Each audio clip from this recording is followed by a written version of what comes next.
मोक्षमार्गस्य नेतारम् भेत्तारं कर्मभूव्रताम् ज्ञातारं विश्वतत्त्वानां वन्दे तद्गुणलब्धये वन्दे तद्गुणलब्धये।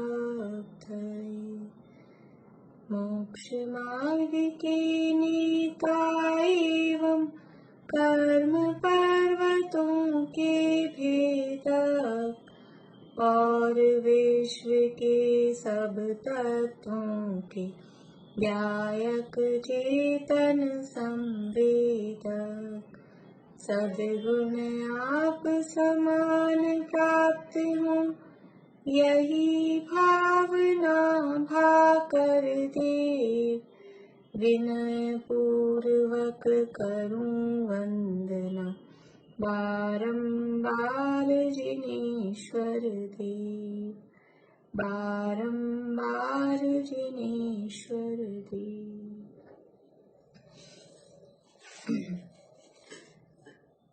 सूत्र सुना रहे कोई?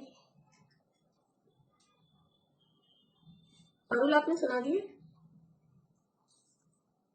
नहीं? कोई नहीं? चलिए तो अपन पाठ करते हैं फिर। एक एक सूत्र बोलिए आप लोग। मनोज मांडे आप शुरू करिए पहले सूत्र से, एक एक सूत्र बोलना है।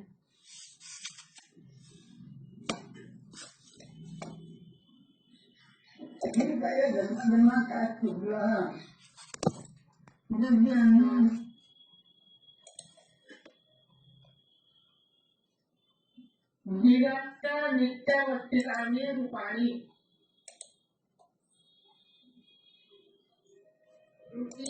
रुकीने पुतला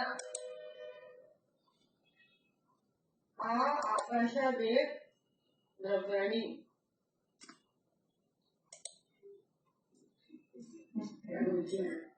निष्क्रियाच असंख्या प्रदेश धर्मधर्मी जीवानां अनंताः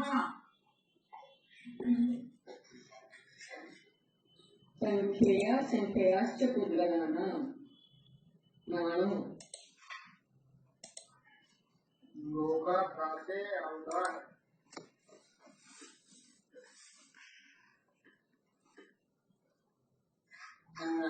धर्मा धर्मयो प्रसने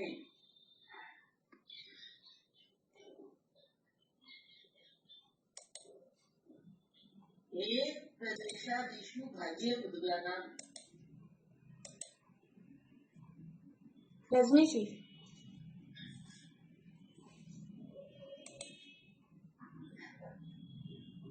असंख्येषु जीवानां प्रदेश संहार विसर्पाभ्याम प्रदीप पर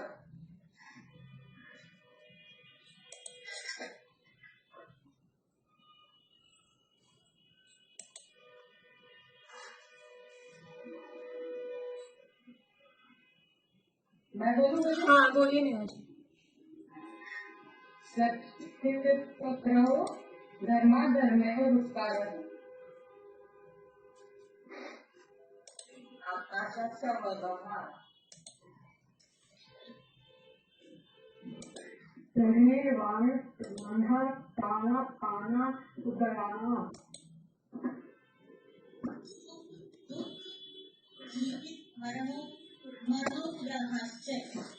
परस्परो ग्रहो जीवनम। शीला भाभी आगे का बोल दूं? हाँ, वर्तना परिणाम क्रिया परत्वे च कालस्य। रेखा जी यही वाला बोलिए वर्तना परिणाम। रेखा जी अनम्यूट करिए।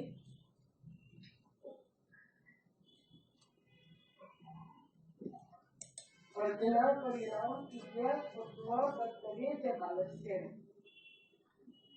हाँ दूसरे वाले रेखा जी अब आप बोलिए।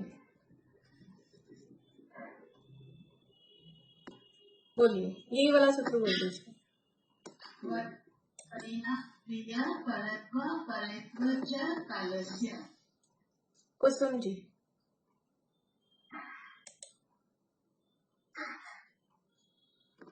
कौन सा बोलना दीदी? यही वाला बोलना है। कौन सा बोलना? हाँ, वर्तना परिणाम। कौन सा? वर्तना।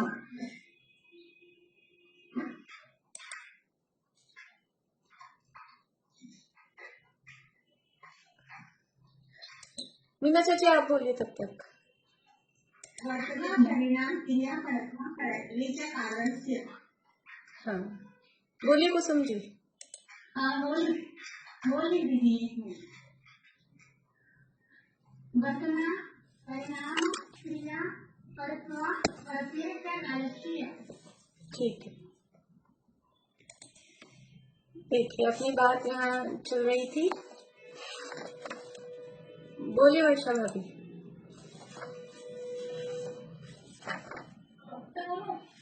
वही बोलिए, वर्तना परिणाम।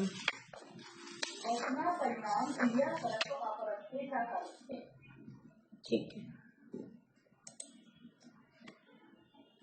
यहाँ उपकार की चर्चा अपनी चल रही है। द्रव्यों का परस्पर में क्या उपकार है, और धर्म द्रव्य, अधर्म द्रव्य, आकाश द्रव्य का गति, स्थिति और जगह देने में निमित्तपना, ये इन तीनों का उपकार है। और पुद्गलों का क्या उपकार है जीवों के लिए, कि शरीर, वचन, मन, श्वासोच्छ्वास, सुख दुख, जीवन और मरण, इन सब में पुद्गल निमित्त होते हैं। पुद्गलों का उपकार है, अर्थात पुद्गल इन सब में निमित्त होते हैं। जीव को सुखी होने में, दुखी होने में, देखो जीव को सुखी करने में ऐसा भी कहें, लेकिन वास्तव में जीव सुखी होता है, जीव दुखी होता है, और वो पुद्गल के निमित्त से हो रहा है, तो पुद्गल ने किया ऐसा कहा जाता है। वास्तव में काम हो रहा है, सुखी होना या दुखी होना ये काम है। इसका उपादान कौन और इसमें निमित्त कौन, ये काम है। सुखी हुआ या दुखी हुआ, तो उपादान कौन होगा और निमित्त कौन होगा? कमला चाची जी आप बताएंगे। सुखी होना, दुखी होना, इसमें उपादान कौन और निमित्त कौन? उपादान सुखी, निमित्त दुखी। नहीं। चमेली आंटी बोलिए।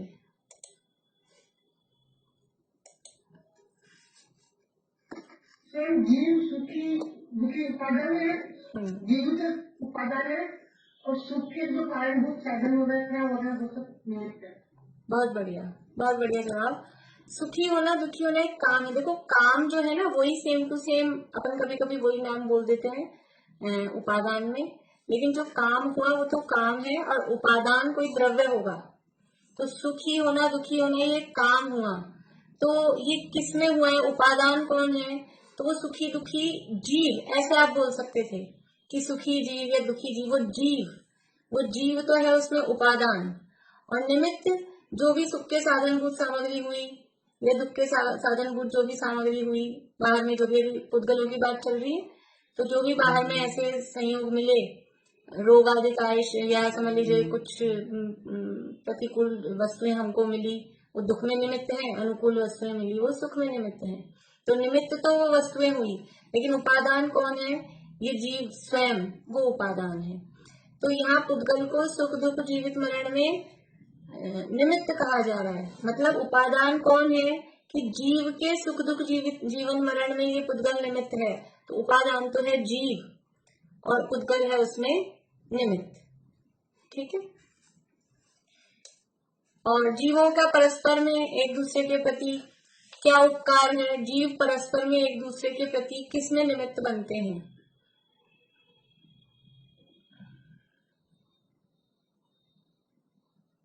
बोलिए पारुल। सुख में दुख में जीवन में, सुख में दुख में जीवन में मरण में ये जीव परस्पर में एक दूसरे में निमित्त बनते हैं।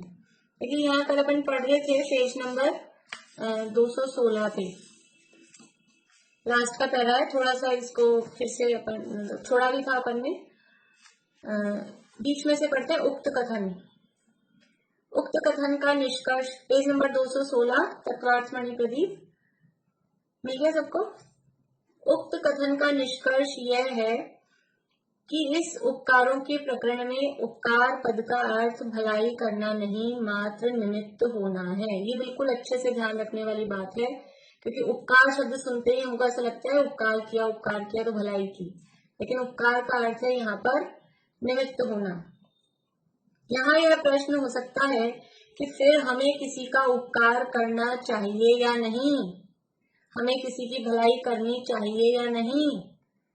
तो यहाँ तो जवाब दिया कि यहाँ तो मात्र निमित्त नैमित्तिक संबंध का ज्ञान कराना प्रयोजन है, हमें भलाई करनी चाहिए कि नहीं करनी चाहिए वो तो बात यहाँ पर है ही नहीं।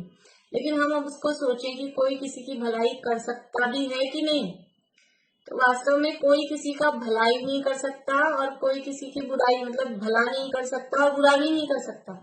दुनिया में कोई भी किसी का भला बुरा नहीं कर सकता, ये अटल सिद्धांत है। अब इस तरह के भजन चलते हैं, यदि भला किसी का कर न सको तो बुरा किसी का मत करना। तो वास्तव में ये सब अन्य मतों से इंस्पायर होकर बनाए हुए भजन है, ये जैन दर्शन के भजन नहीं है इस तरह के, ये बिल्कुल जैन मान्यता से विरुद्ध है ये भजन। यदि भला किसी का कर न सको तो बुरा किसी, तुम भला कर सकते हो क्या और बुरा कर सकते हो क्या, पहले ये तो निर्णय करो। जैन धर्म तो ये कहता है ना तुम किसी का भला कर सकते हो ना तुम किसी का बुरा कर सकते हो।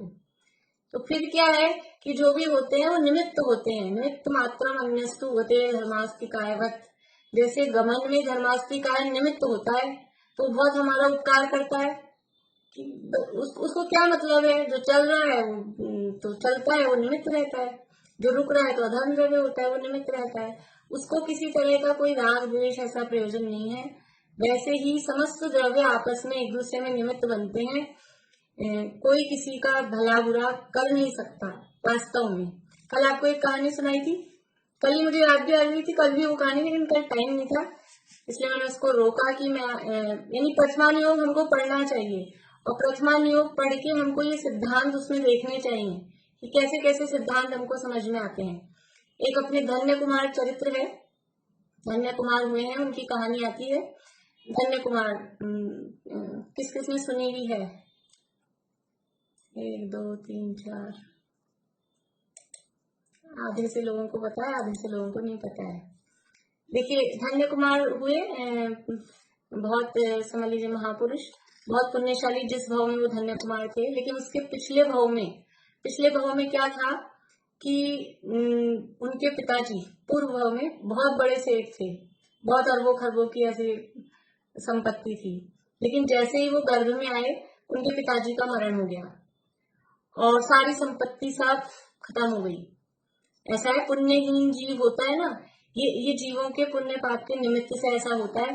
पुण्यशाली जीव होता है तो अपने आप ही ऑटोमेटिक संपत्ति आ जाती है, और पुण्यहीन जीव आया तो जो थी वो सब भी चली गई।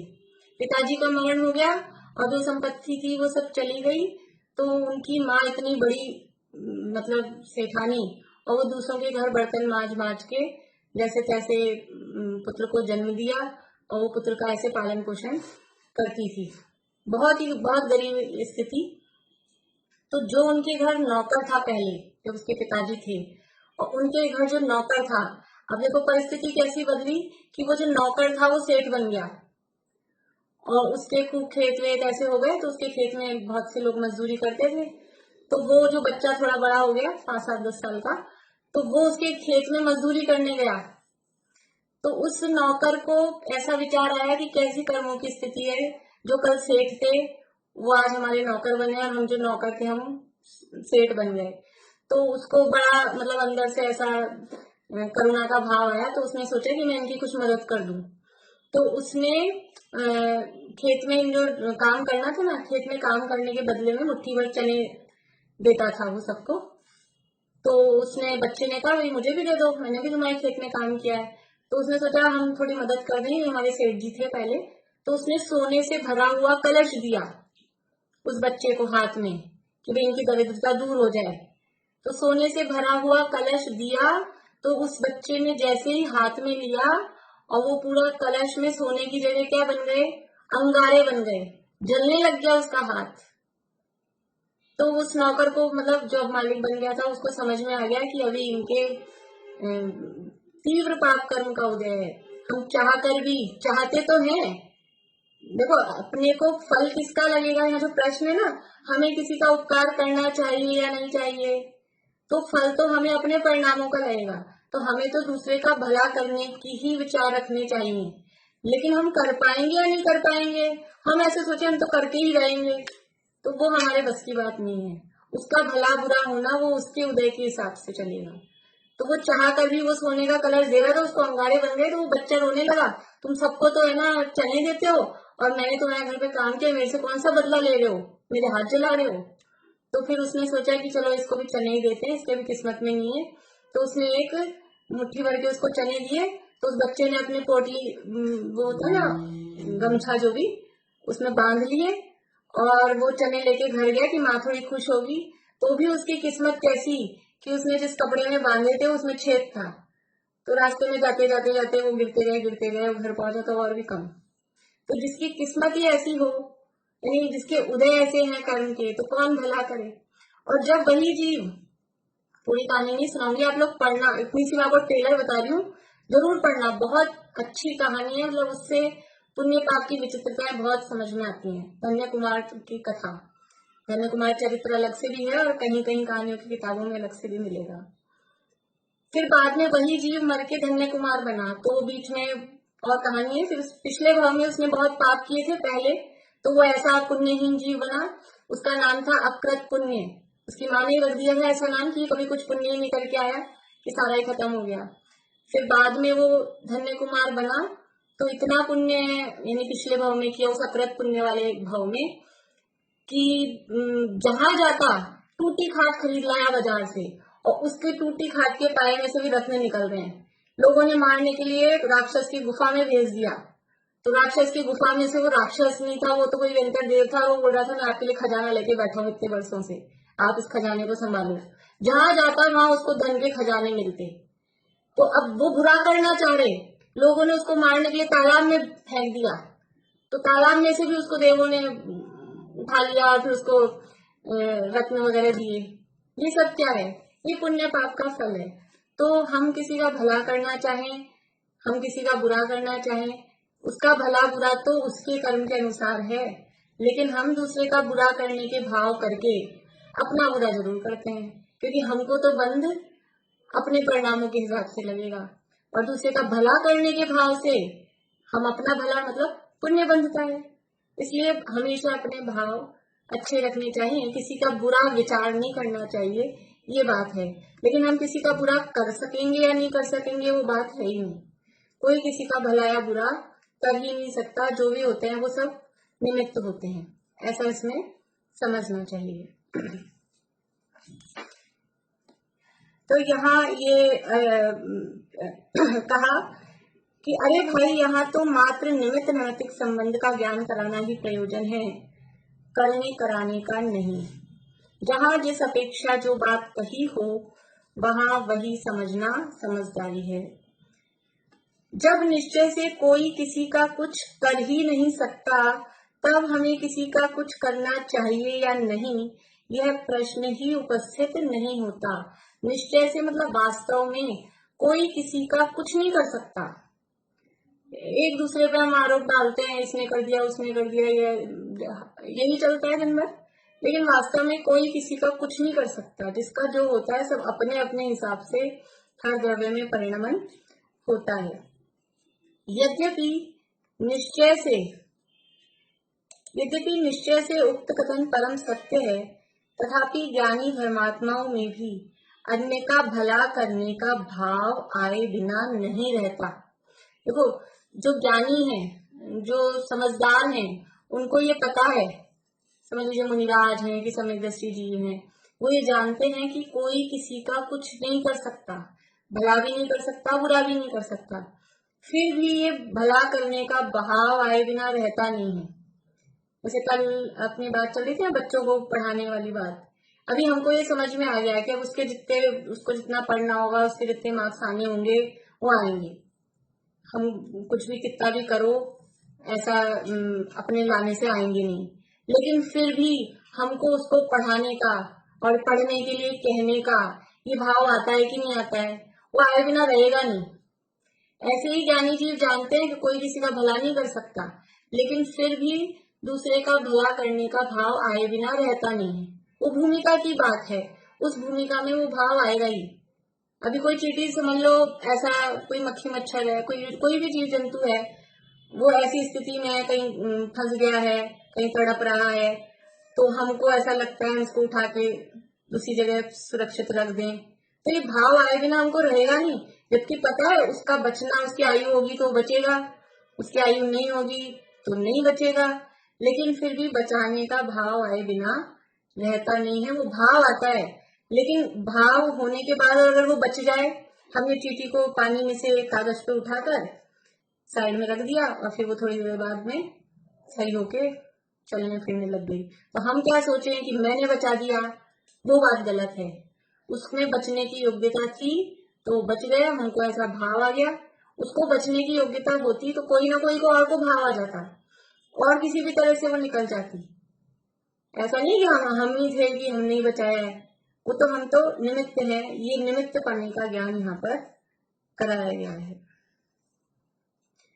यद्यपि निश्चय से उक्त कथन परम सत्य है, तथापि ज्ञानी धर्मात्माओं में भी अन्य का भला करने का भाव आए बिना नहीं रहता। यही कारण है कि व्यवहार से किसी का बुरा नहीं करने और भला करने का उपदेश दिया जाता है।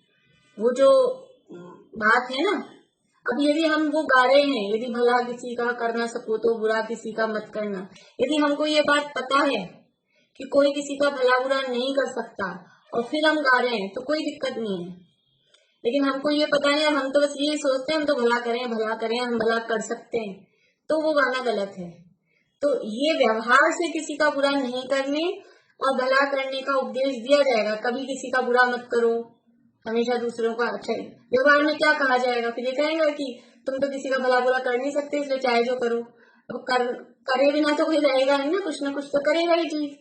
इसलिए व्यवहार में तो, लोक व्यवहार में तो उपदेश तो अच्छा ही दिया जाएगा, लेकिन अंदर से अपने मान कषाय का पोषण नहीं हो जाए, या हम स्वच्छंद नहीं हो जाए कि हम फिर कुछ भी किसी को भी मारे पीटे और इसकी ऐसी योग्यता थी पिटाई खाने की। ऐसा नहीं, वो व्यवहार भी अपना सही रखें, लेकिन अंदर से वो जो वास्तविकता है उस वास्तविकता का ज्ञान भी होना ही चाहिए। इस तरह से ये प्रकरण यहाँ पर बताया गया है। अब इसमें जो सूत्र है काल द्रव्य के उपकार वाला, इसकी चर्चा अपन करते हैं। 22 नंबर का सूत्र है, वर्तना परिणाम क्रिया परत्वा परत्वे च कालस्य। काल द्रव्य के उपकार छहों द्रव्यों के प्रति, सभी द्रव्यों के प्रति, पांचों द्रव्यों के प्रति। वर्तना, ये एक शब्द है वर्तना, फिर परिणाम, फिर क्रिया, परत्व और अपरत्व, ये 5 बातें हैं। वर्तना, परिणाम, क्रिया, परत्व और अपरत्व, ये 5 बातें हैं। ये काल द्रव्य के उपकार हैं, अर्थात काल द्रव्य इनमें निमित्त होता है। किस किस में निमित्त होता है? वर्तना में, परिणाम में, क्रिया में, परत्व में और अपरत्व में। अब ये सारे शब्द ऐसे हैं कि 95% लोगों को समझ में नहीं आएंगे ये शब्द क्या है। पढ़ना ही नहीं है, अपन ने पूरा पढ़ लिया, यहाँ भी नहीं दिया है, इसलिए इसको अपन ने छोड़ रखा था, इसको अपन अलग से देखते हैं। सर्वार्थ सिद्धि राजवार्तिक आदि और जो टीकाएं हैं ना, उसमें इन शब्दों के अर्थ दिए गए हैं। वर्तना का अर्थ क्या है? काल द्रव्य का लक्षण ही वर्तना है। वर्तना मतलब हर समय पर्याय जो बदलती है उसको बोलते हैं वर्तना। जैसे बोलते हैं वर्त रहा है, प्रवर्तमान। कभी कभी कोई प्रोग्राम होता है, कोई गोष्ठी होती है, जैसे बोलते हैं प्रवर्तमान गोष्ठी में मेरा विषय है ये जो भी, तो प्रवर्तमान मतलब जो चल रहा है, जो वर्त रहा है। वर्तना मतलब हर समय, प्रति समय, पिछली पर्याय से नई अगली पर्याय, फिर नई नई नई नई जैसे पर्याय उत्पन्न हो रही है, ये वो कहलाता है वर्तना। हर समय जो पर्याय बदल रही है, हर समय बदल रही है कि नहीं बदल रही है? ये तो पिक्चर वाले भी कहते हैं हर समय बदल रही है रूप जिंदगी। हर समय बदलता है, हर समय चेंज हो रहा है कि नहीं हो रहा है? जो 1 मिनट पहले था और 1 मिनट बाद सेम टू सेम वैसा नहीं है। ये तो मिनट अपन ने बहुत बड़ा लिया है। हर समय समय समय समय ये हर द्रव्य में चेंजेस हो रहे हैं, बदलाव हो रहे हैं, उसका नाम है वर्तना। तो इसमें कौन निमित्त है? ये जो प्रति समय का जो परिवर्तन हो रहा है, इस प्रति समय के परिवर्तन में ये किसका उपकार है? प्रति समय का परिवर्तन किसका उपकार है? मतलब कौन इसमें निमित्त है? तो काल द्रव्य, क्योंकि काल है। देखो बदलाव कैसे हो रहा है? काल क्योंकि हर समय चल रहा है ना काल। हम 20 साल से 21 साल के हुए, 21 साल से 22 साल के हुए, ये तो 1 साल बहुत बड़ा दिखता है।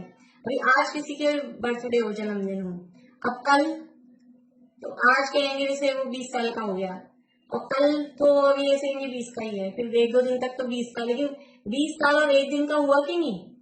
1 साल में एक साल का बढ़ जाता है क्या? कोई भी व्यक्ति 1 साल में 20 से 21 का हुआ तो इकट्ठा, यानी आज क्या तारीख है? 17 तारीख है ना। 17 मार्च 16 मार्च तक तो वो 20 का था, और 17 मार्च को एकदम से 21 का हो गया। ऐसा होगा क्या कि वो हर दिन दिन दिन दिन करके एक एक दिन बढ़ रहा है, एक एक दिन बढ़ रहा है, ऐसे करते करते 1 साल में 365 दिन बढ़ के वो फिर 21 साल का हुआ। तो हर समय बढ़ रहा है, किसी भी चीज में आप लगाओ। ये नाखून कब बढ़ते हैं? कितने दिन में बढ़ते हैं नाखून? कितने दिन में बढ़ते हैं? 5 दिन में, 7 दिन में, सबका अपना अपना हिसाब है, फिर भी एक एवरेज अपन देखें 7 दिन में बढ़ते हैं। तो 6 दिन तक आप देखना, 6 दिन तक तो जितने थे आपने काटे थे उतने ही थे, और 7वें दिन एकदम से इतने सारे बाहर आ जाता होगा। क्या होता है कि जिस समय हम कट कर रहे हैं ना, इधर से नेल कटर आगे बढ़ाया, ये आधा पोर्शन कट करके, उस समय भी ये जितना कट हुआ ना वो बढ़ना चालू, हर समय चालू है ग्रोथ। कब बढ़ रहे हैं? हर समय परिणमन हो रहा है। तो ये प्रति समय का ये जो परिणमन क्यों हो रहा है? क्योंकि काल हर समय चल रहा है। तो जैसे जैसे काल बीतता जाता है, वो वस्तु में उस रूप से वो परिणमन, काल उसमें निमित्त है, परिणमन उस रूप से उसमें होता जाता है। कोई वस्तु नई से पुरानी एक्सपायर हो जाती है। कैसे हो जाती है? कि टाइम हो जाता है इसका पूरा ही, काल उसमें निमित्त बना ना। कोई भी वस्तु हम लाए, दवाई लाए थे, और फिर काम में तो ली ही नहीं अपन ने, पैक ही पड़ी है, जरूरत ही नहीं हुई पड़ी, और फिर एक्सपायर कैसे हो गई वो? कि उसका समय, वो काल उसमें हर समय वर्त रहा था, और जितना टाइम उसमें दिया था, 1 साल 2 साल 6 महीने जो भी, वो टाइम पूरा हुआ, तो ये कहलाता है वर्तना। तो पूर्व पर्याय यानी पिछली पर्याय से नई पर्याय, हर समय समय समय जो पर्याय उत्पन्न हो रही है, नई उत्पन्न होती जा रही है, पुरानी नष्ट होती जा रही है, वो कहलाता है वर्तना। तो काल द्रव्य सभी द्रव्यों के इस तरह से प्रति समय के उत्पाद व्यय में निमित्त होता है, ये कहलाता है वर्तना। फिर है आगे परिणाम। परिणाम किसे कहते हैं? बोलिए, अनम्यूट करके बोलिए। बड़ी सी डेफिनेशन से बोल रहे हैं। हाँ ठीक है। काल द्रव्य सभी द्रव्यों के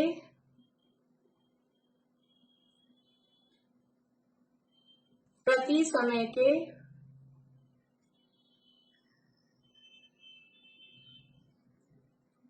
उत्पाद व्यय रूप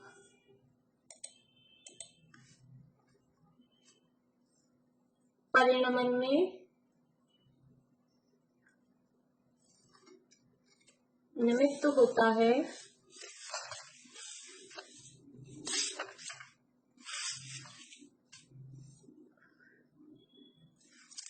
उसे वर्तना कहते हैं।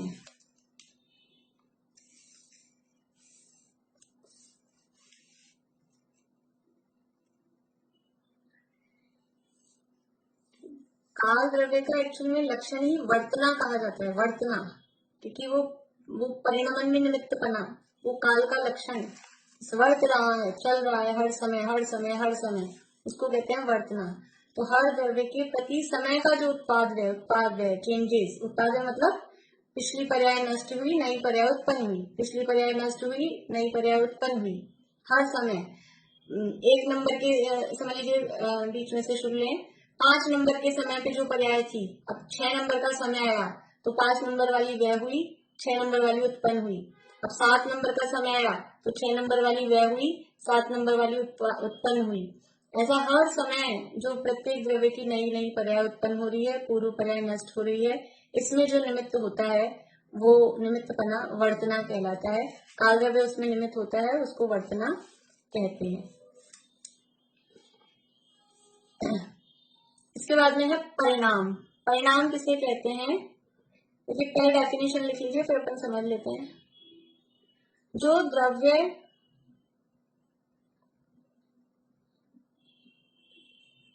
अपने स्वभाव को छोड़े बिना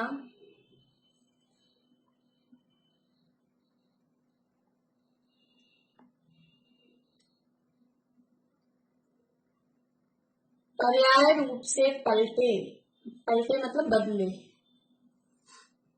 जो द्रव्य अपने स्वभाव को छोड़े बिना पर्याय रूप से पलटे,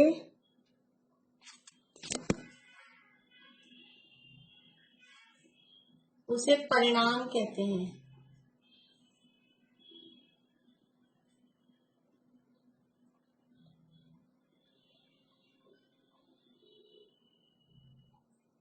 मतलब परिणमन करते हुए भी वो जो गुण पर्याय रूप स्वभाव है, वो स्वभाव नहीं बदलते। प्रति समय परिणमन हो रहा है, वर्तमान में बताया प्रति समय बदल रहा है, लेकिन परिणमन करते हुए भी उस द्रव्य के जो गुण हैं, जो स्वभाव हैं, वो नहीं बदलते। हर समय बदल रहा है, हर समय बदल रहा है। जैसे हम किसी से मिलते हैं, अभी से साल भर बाद किसी से मिले, 1 साल के ही गैप में, तो एकदम से देखते ही अरे ये तो बहुत लंबा हो गया, अरे ये तो बहुत बदल गया, अरे ये तो बहुत पतला हो गया, कि अरे ये तो बहुत मोटा हो गया। ऐसा हम एक दूसरे को हमने कमेंट्स किए कि नहीं किए? जब 1 साल बाद किसी से मिले, तो इतने दिनों बाद अचानक से देखा किसी को, तो सब में चेंजेस दिखे। कुछ लोग मोटे हो गए, कुछ लोग लंबे हो गए, बच्चे थे जो लंबे हो गए, कुछ दुबले हो गए। तो ये जो हमको बदलाव तो दिखा, तो बदलाव भी समझ में आया, लेकिन ऐसा बदलाव नहीं था कि हम उसको पहचान ही नहीं पाए। जो व्यक्ति हमको मिला उसका नाम लेके हमने बोला कि अरे, मतलब हम नाम लेके बोले, मतलब हमने पहचाना भी कि वो है, लेकिन बदल गया ये भी समझ में आ रहा है। तो वो बदला, लेकिन ऐसा नहीं बदला कि उसकी शक्ल ही बदल गई, वो लड़के का लड़की हो गया कि लड़की का लड़का बन गया, ऐसा नहीं बदला। तो द्रव्य निरंतर परिणमन करता है, हर समय परिणमन करता है, लेकिन अपने गुण और स्वभाव को नहीं छोड़ता। उसके जो परिणाम है वो वही रहते हैं। जीव है वो जीव ही रहता है, पुद्गल है वो पुद्गल ही रहता है। परिणमन करते हुए भी ऐसा नहीं होता कि जीव पुद्गल बन जाए, पुद्गल जीव बन जाए, ऐसा नहीं। तो अपने गुण और पर्याय के जो स्वभाव है उनको नहीं छोड़ता है, स्थिर रहते हैं, वो कहलाता है परिणाम। अब यहाँ पे परिणाम कौन से लेने हैं? जीव के क्या परिणाम है और पुद्गल के क्या परिणाम है? धर्म धर्म आकाश द्रव्य के क्या परिणाम है? कि धर्म धर्म आकाश द्रव्य के तो जो भी उनके समझ लीजिए इतना उनकी डिटेल में नहीं मिलता है, तो उनका जो भी परिणमन होता है, उनकी जो भी गुण है, अस्तित्व वस्तुत्व द्रव्य प्रमेय तो जो सामान्य गुण है वो तो सब में होते ही हैं, तो उस रूप उनके परिणाम। और जीव और पुद्गल के विशेष मिलते हैं। तो जीव के हैं जो औपशमिक आदि 5 भाव, औपशमिक, शायिक, शायोपशमिक, औदयिक और पारिणामिक। ये दूसरे अध्याय के पहले सूत्र में 5 भावों की चर्चा की है। तो आप इतना लिख लीजिए, परिणाम शब्द में जीव के उपशम आदि 5 भाव ये परिणाम है। जीव के उपशम आदि 5 भाव परिणाम है।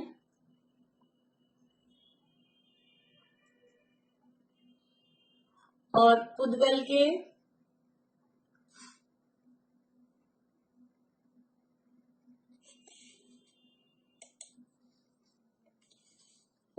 स्पर्श रस गंध वर्ण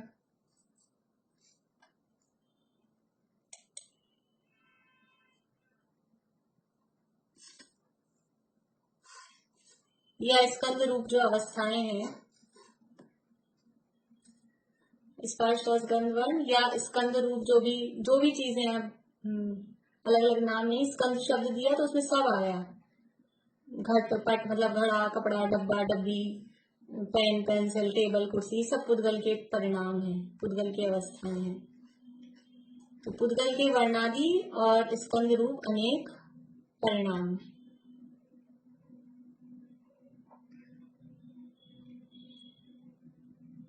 और अपन शॉर्ट में कहें तो द्रव्य की जो पर्याय है, द्रव्य की जो पर्याय है उसको परिणाम कहा, द्रव्य की पर्याय को परिणाम कहा।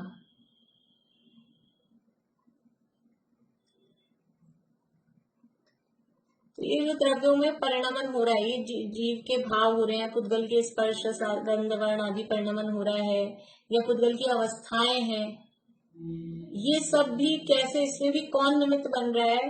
काल द्रव्य निमित्त बन रहा है। कैसे बन रहा है कि गेहूं है, गेहूं की अवस्था बदल के, या समझ लीजिए आटा है, और उस आटे की अवस्था बदल के रोटी खाने की वाली एकदम तैयार रोटी, वो रोटी रूप अवस्था हुई। तो वो रोटी वो कैसे हुई कि इसमें भी टाइम लगेगा कि नहीं, कुछ ना कुछ टाइम लगता है ना उसमें। आटा है, हम उसमें गूंदेंगे और फिर सेकेंगे, बेलेंगे, सेकेंगे, तो जो भी जितना भी टाइम लगे, चाहे 2 मिनट लगे चाहे 5 मिनट लगे, लेकिन वो टाइम लगता है।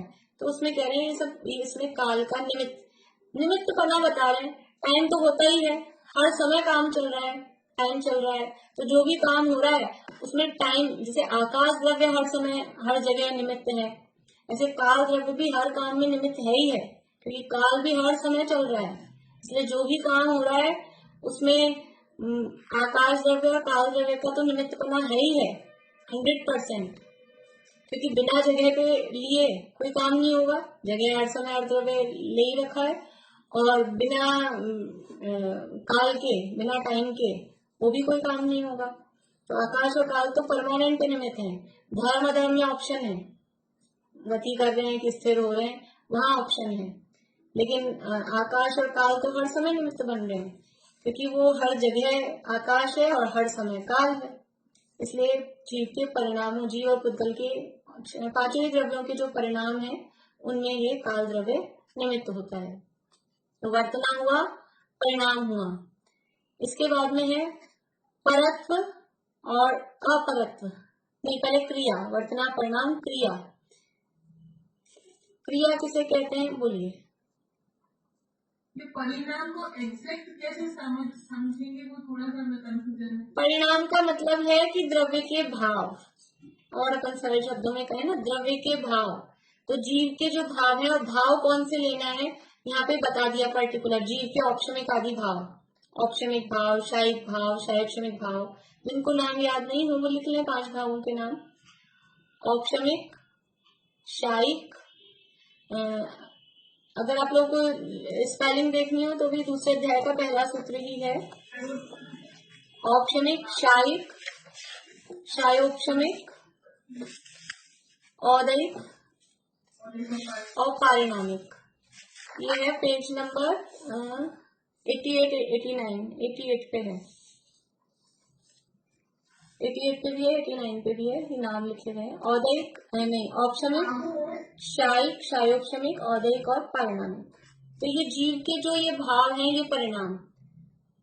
पुद्गल के स्पर्श, रस, गंध, वर्ण वो परिणाम, यानी द्रव्य की जो पर्याय हैं, जो अवस्थाएं हैं, उसको यहाँ परिणाम कहा। तो जीव की ऐसी अवस्थाएं हैं, औपशमिक भाव रूप, शायिक भाव रूप, ये जीव के परिणाम, इसको परिणाम शब्द से कहा।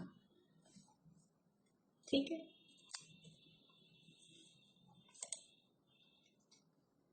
अब है क्रिया। क्रिया किसे कहते हैं? क्रिया का वही अर्थ है जो हमने पहले किया था, क्रियावान और क्रिया रहित द्रव्यों में। क्रिया का अर्थ क्या किया था? क्षेत्र से क्षेत्रांतर, एक जगह से दूसरी जगह जाना, इसका नाम है क्रिया।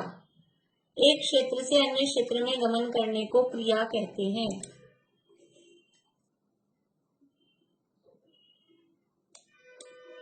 एक क्षेत्र से अन्य क्षेत्र में गमन करने को क्रिया कहते हैं।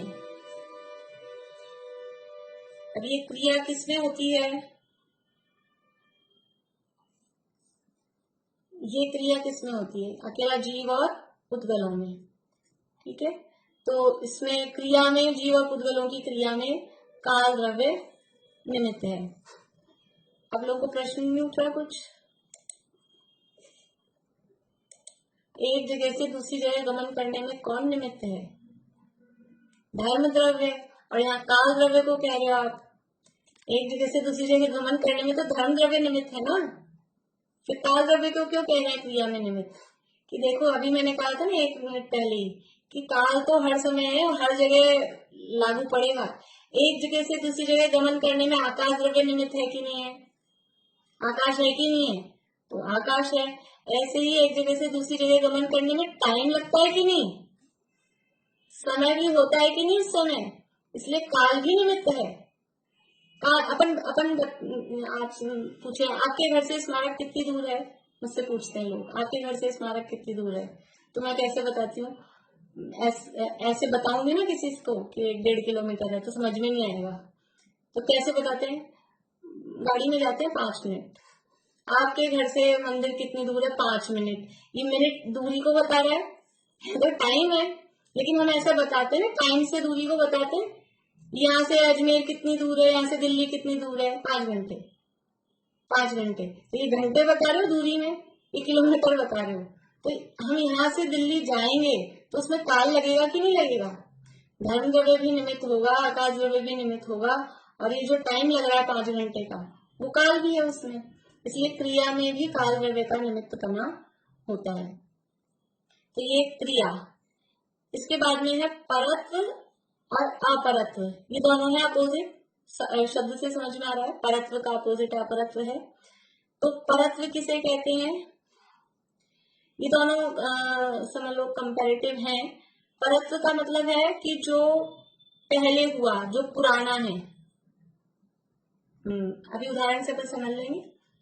और अपरत्व मतलब जो बाद में हुआ है, जो नया है, ऐसा अलग अलग तरह से तुलना जिसमें भी करते हैं उसमें परत्व अपरत्व शब्द के अर्थ बदलेंगे। अभी अपन उदाहरण देखते हैं। देखो परत्व अपरत्व में मतलब परत्व को अपन अगर टाइम से देखें, एज से, तो बड़ा और छोटा ऐसे भी कह सकते हैं, या फिर दूर और पास ऐसे भी कह सकते हैं। अलग अलग यानी क्षेत्र से देखेंगे तो दूर पास कहेंगे, टाइम से देखेंगे तो उम्र से देखेंगे तो छोटा बड़ा कहेंगे। जैसे कि समझ लीजिए नेहा जी, निधान बड़ा है निक्षु छोटा है, ये कैसे कहा आपने?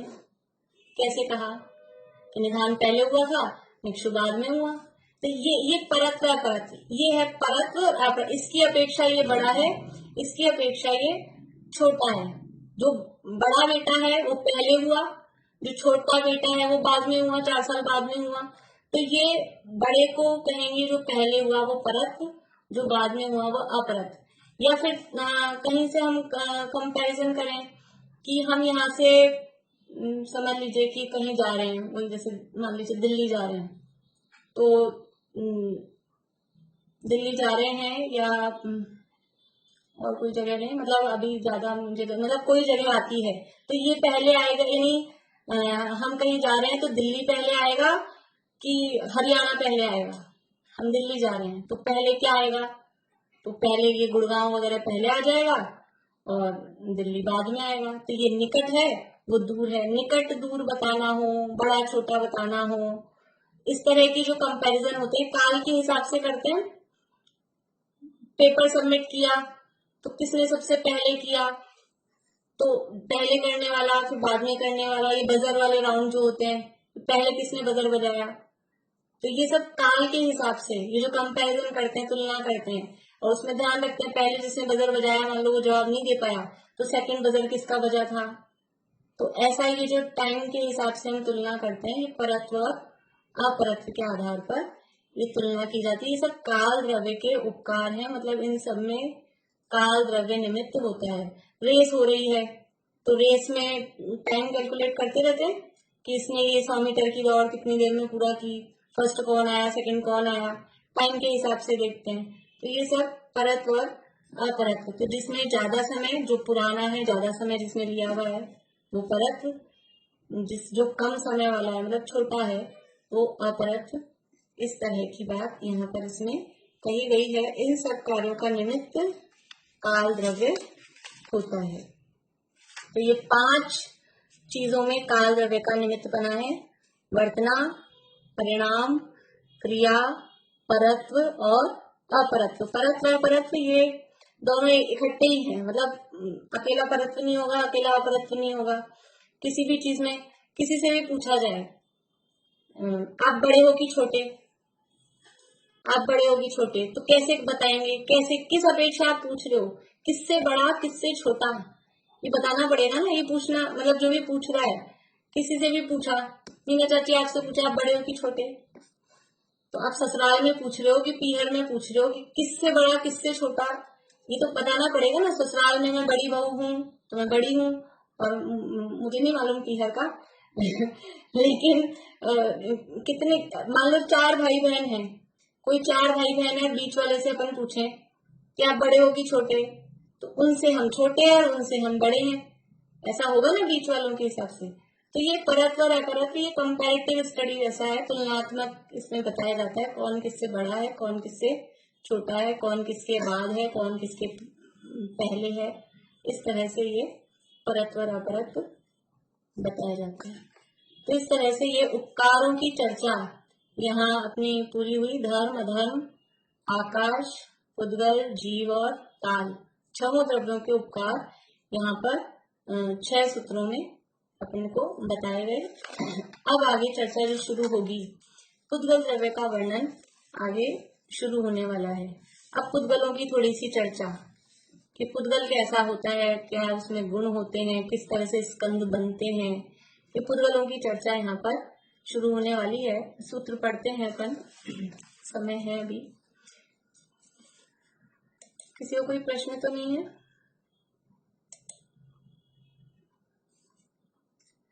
बोलिए मृदुला जी, इनके बाद में फिर रजनी जी। नहीं कह रही थी कि जैसे धर्म द्रव्य अधर्म द्रव्य, अभी हम यहाँ बैठे हैं पढ़ रहे हैं, तो ये इसमें हमारे अधर्म द्रव्य काम आ रहा है, लेकिन जैसे हाथ वगैरह हिला रहे हैं, कुछ भी लिख रहे हैं, तो इसमें तो अधर्म द्रव्य काम आएगा ना। तो दोनों एक साथ नहीं रहता? एक साथ नहीं, देखो जब हम बैठे हैं ना स्थिर, लेकिन एक्चुअल में तो काम आई, जैसे हम सांस भी लेते हैं ना, अगर बारीकी में जाएंगे ना, अपन क्रिया लेते हैं मोटा एक जगह से दूसरी जगह जाने रूप, तो उसमें धर्म द्रव्य का निमित्त बना है।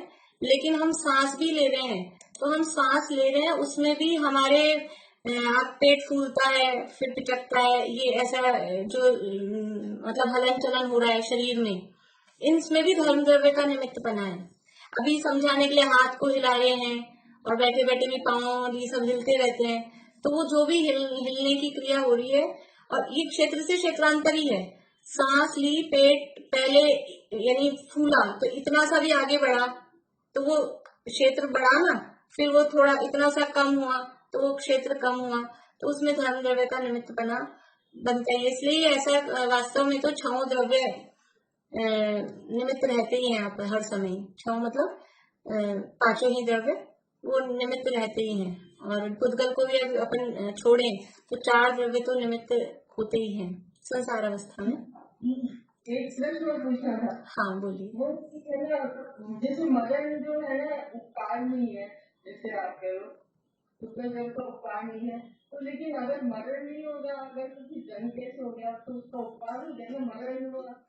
जैसे गर्भावस्था की शरीर बिल्कुल स्थिर हो जाता है, तो उस समय तो मदन को उपकार हो जाएगा, अगर वो चलता ही रहे तो ये तो कौन मानता है कि मृत्यु मित्र उपकारी तेरो इस भाव के माही, ये कौन मानता है? तो ज्ञानी जी मानते हैं कि मृत्यु आई तो हमारा उपकार हो गया, ये पुराना जीर्ण शीर्ण गला शरा शरीर छूट कर नया शरीर मिला। तो समाधि मरण के पाठ में कहा ही जाता है ये। पर ऐसा तो सब जीव नहीं मानते ना, ज्यादातर तो मरण को तो सब ऐसा ही मानते ना, किसी के निमित्त से मर गए, किसी ने मार दिया, ऐसा जो कहते हैं, तो वो उसका भला किया कि उसका बुरा किया, क्या कहेंगे? किसी ने किसी को मार दिया तो क्या कहेंगे दुनिया में? बुरा किया, यही कहा जाएगा। इसलिए दुनिया के हिसाब से वो उपकार यानी भलाई वाला अर्थ नहीं है वहाँ। तो यहाँ तो जो शब्द है अपेक्षाकृत है, ये तो पर्टिकुलर कोई ऐसा समझे, जैसे मुनिराज है तो मुनिराज तब यही विचार करते हैं, शेर आके खा गया, साई आके खा रही है, तब वो ये विचार करते हैं कि तो शेर मेरा शत्रु नहीं है, तो मेरा मित्र है जो इस देह से मुझे छुड़ा रहा है। इस तरह की बातें आप रत्नचंद्र शाखाचार्य पढ़ेंगे तो वहां सदा सुखदास जी ने इस तरह की प्रसंग लिखे उत्तम क्षमा के प्रकरण में कि मुनिराज कैसे क्षमा धारण करते हैं।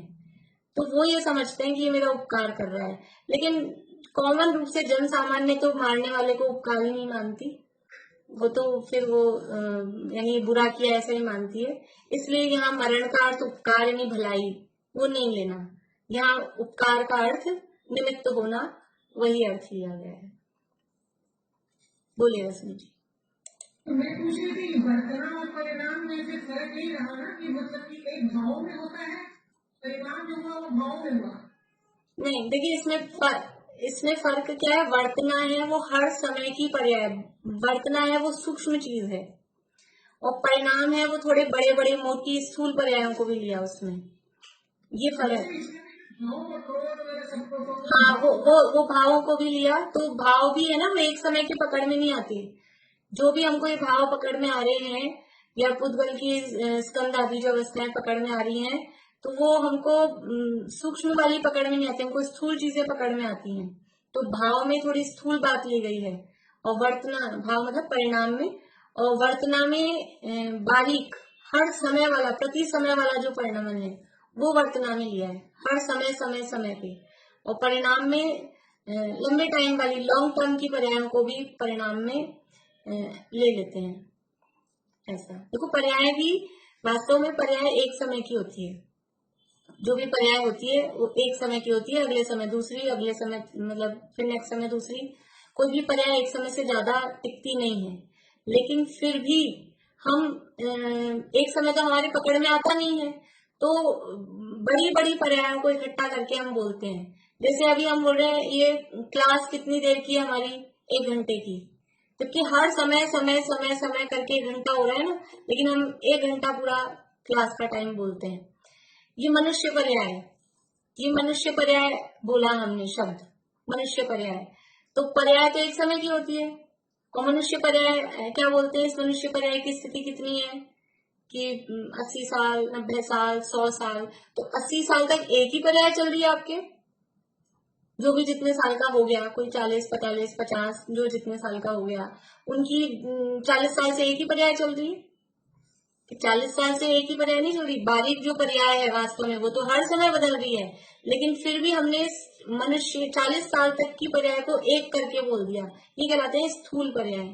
मनुष्य एक पर्याय, मनुष्य अवस्था, तो ये जन्म से लेकर और जो जितने भी साल में मरेगा 70 80 90 100, तो उस 100 साल की पर्याय को हमने एक कह दिया, एक पर्याय, जबकि पर्याय इतनी 100 साल जितनी बड़ी नहीं होती, पर्याय तो एक एक समय की होती है। तो जो वर्तना है उस वर्तना में तो एक एक समय वाली पर्याय को लिया, और जो परिणाम है उसमें थोड़ी बड़ी बड़ी थोड़े लंबे समय की पर्यायों को उसमें लिया है। कितनी बड़ी बड़ी पर्याय बनाते हैं हम, ये साल, वर्तमान वर्ष, तो पूरे एक साल को हम एक पर्याय बना देते हैं। फिर कभी कभी ये शतक, ये दशक यानी 10 साल का 100 साल का, और फिर कभी कभी ये अवसर्पणी काल, इतना बड़ा 10 कोड़ा कोड़ी सागर का, उसको अपन एक पर्याय बना देते हैं। तो ऐसा ही अलग अलग हिसाब से कथन किया जाता है। तो परिणाम में वो स्थूल पर्याय लेंगे, और वर्तना में एक एक समय वाली जो सूक्ष्म पर्याय है उसको लेंगे। चलिए, और किसी का प्रश्न है? नहीं है, टाइम अपना हो गया है। ये एक सूत्र में बुलवा देती हूँ, फिर एक सूत्र बोल लेते हैं ताकि फिर थोड़ा अपना टाइम बच जाएगा। 23 नंबर का सूत्र है, पुद्गल द्रव्य का प्रकरण है। अभी केवल सूत्र बुलवा रही हूँ, अर्थ सामान्य रूप से कर देते हैं। स्पर्श रस गंध वर्णवंतः पुद्गलाहा, पुद्गल का वर्णन कर रहे हैं, तो पुद्गल का स्वरूप बता रहे हैं। कैसा होता है पुद्गल? स्पर्श रस गंध वर्ण, 4 चीजें हैं, स्पर्श रस गंध और वर्ण, वंत यानी इस वाला, वो पुद्गल होता है। स्पर्श वाला, रस वाला, गंध वाला, वर्ण वाला पुद्गल होता है। यानी पुद्गल स्पर्श रस गंध और वर्ण वाला, यानी पुद्गल में स्पर्श रस गंध और वर्ण होते हैं। कोई भी पुद्गल इन 4 मुख्य गुणों से रहित नहीं हो सकता। ऐसा नहीं, कोई पुद्गल तो है उसमें स्पर्श नहीं है, कोई पुद्गल तो है उसमें वर्ण नहीं है, कोई पुद्गल तो है लेकिन उसमें गंध नहीं है, ऐसा नहीं हो सकता। पुद्गल है वो स्पर्श रस गंध वर्ण वाला होता है। स्पर्श रस गंध वर्णवन्तः पुद्गलाः। चलिए बोलिए दीपिका जी, फिर सुधा जी।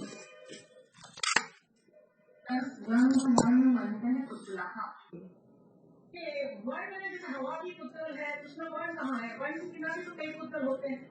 वो अपन कल करेंगे, मैंने भी सामान्य अर्थ किया है, अभी मैंने आगे कुछ बोला ही नहीं इसलिए क्योंकि फिर टाइम हो गया था अपना। वो जिस थोड़ा सा जवाब भी दे देती हूँ कि जिसमें हमको रंग नहीं दिख रहा लेकिन स्पर्श से वो फील हो रही है ना, तो जिसमें एक गुण है इसका मतलब है उसमें सारे गुण होंगे। ये हमारी कमजोरी है कि हम नहीं देख पा रहे, ये हमारी आंख की कमजोरी है, हमारी आंख उसको पकड़ नहीं पा रही। लेकिन समझ लीजिए अवधि ज्ञान है, अवधि ज्ञान वगैरह में वो सब दिखाई देता है, जो हमको नहीं दिखाई दे रहा है वो अवधि ज्ञान में और केवल ज्ञान में सब जानने में आता है। इसलिए ये तो हमारी कमजोरी है, हमको नहीं दिखाई देता है। जिसमें एक गुण है अगर पुद्गल का तो उसमें सारे गुण होंगे ही होंगे, किसी गुण से रहित वो नहीं होगा। पुद्गल पुद्गल पे करते ना, ये जो उपग्रह शब्द था ना उसमें हमने उसका अर्थ लिया था उपग्रह शब्द से, जो जीवित जीव का ये जो ये जो इसमें है ना सुख दुख जीवित मरणोपराश 20 नंबर का जो सूत्र है, 20 नंबर के सूत्र में उपग्रह शब्द का अर्थ है कि पुद्गल का पुद्गल के प्रति भी उपकार है। वहाँ उपग्रह शब्द जो दोबारा से दिया ना वो पुद्गल का पुद्गल के, और जो परस्परोपग्रहो शब्द है उसमें उपग्रह शब्द का अर्थ है कि जीवों के परस्पर में, और वो उपग्रह शब्द से लेना है सुख दुख जीवित मरण, ये ऊपर वाले सूत्र से वो परस्पर में उपकार है। तो पुद्गलों का भी पुद्गलों के प्रति उपकार होता है। गाड़ी है, अपनी गाड़ी में ऑयल डाला, पेट्रोल डाला, डीजल डाला, या समझ लीजिए और कोई मशीनें हैं तो मशीनों में हमने ऑयल डाला तो वो बराबर सही चलती है, जंग नहीं लगती है, तो ये उसका उसके प्रति उपकार मतलब निमित्तपना है ऐसा। या कोई किसी चीज किसी कुछ डालने से गलत चीज डाल दी तो वो उससे खराब हो गई, तो वो खराब होने में उसका निमित्तपना है, ऐसा परस्पर में निमित्तपना है।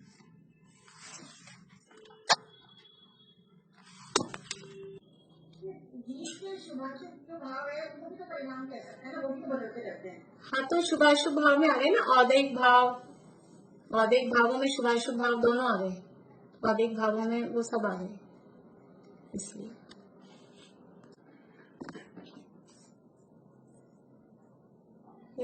धर्म जिन सत धर्ममय सत धर्म के आधार हो, भव भूमि का परित्याग कर जिन भव जलधि के पार हो, आराधना आराध कर आराधना के सार हो, धर्मात्मा परमात्मा तुम धर्म के अवतार हो।